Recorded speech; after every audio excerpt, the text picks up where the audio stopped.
9. veebruari sõnum Sauade kuningannalt ütleb, et nüüd on aeg astuda iseenda kuningannalik olemusse.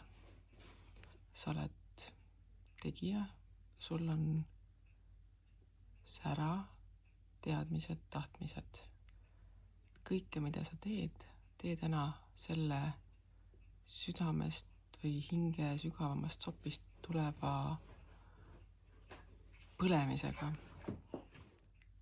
Ära hoia ennast tagasi ning mõtle ka sellele, et sinu pimedamad hingesopid on ka osa sinust.